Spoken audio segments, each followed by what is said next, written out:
কি এবার পাহাড়, সমুদ্র না জঙ্গল? ঘোরার মজা দ্বিগুণ হবে যদি থাকে মুখরোচক, আপনাদের সব সময় সফরসঙ্গী।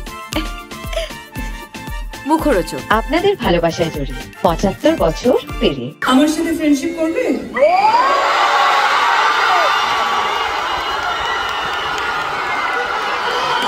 কেন?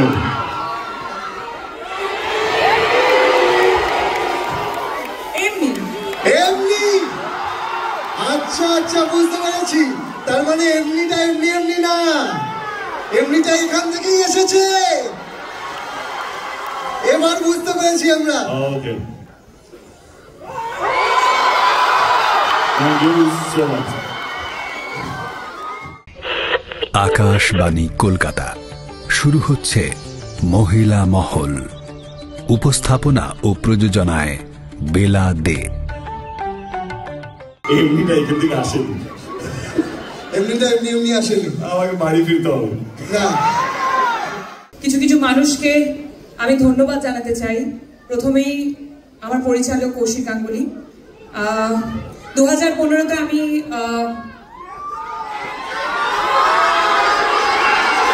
বলছি একটু প্লিজ ধূমকেতু নিয়ে কথা বলে নি।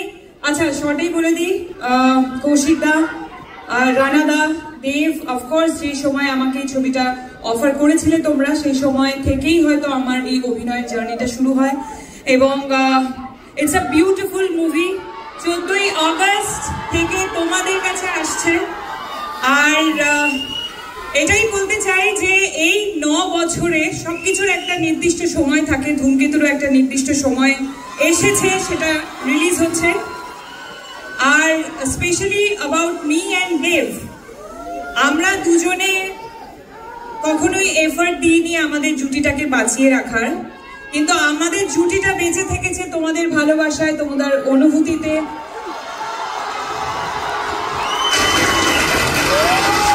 তোমাদের কান্নায়, তোমাদের হাসিতে, তোমাদের রাগে, তোমাদের সমস্ত অনুভূতিতে আমরা থেকেছি। তার জন্য অনেক অনেক অনেক ধন্যবাদ। Thank you. বাবা, এটার পর একটা কথা বলতেই হয় যেতাম।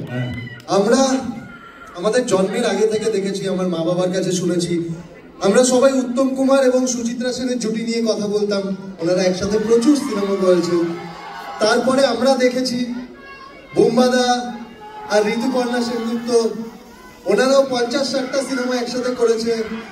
তারপরে এত পপুলার একটা জুটি ওনাদের, তারপরেই যদি কোনো জুটি থাকে, আর সেটার জন্য এত উন্মাদনা তো আমরা দেখিনি কারোর জন্য। দেশুর জন্য তোমাদের কয়েকশো সিনেমা তো হয়ে গেছে একসাথে, মনে হয়। কয়েকশো না, আমার 4টে ছবি হয়েছে। কি বলছো? 4টে না 5টা? আমি জাস্ট দেখছিলাম তোমার মনে আছে কিনা। আসলে 5টা নয়, 6টা। ধূমকেতুকে ভুলে যাও। ও ইয়েস। তুমি যেখানেই থাকো, যত বড়ই হও না কেন, ধূমকেতু তোমাকে কোথাও ছাড়বে না।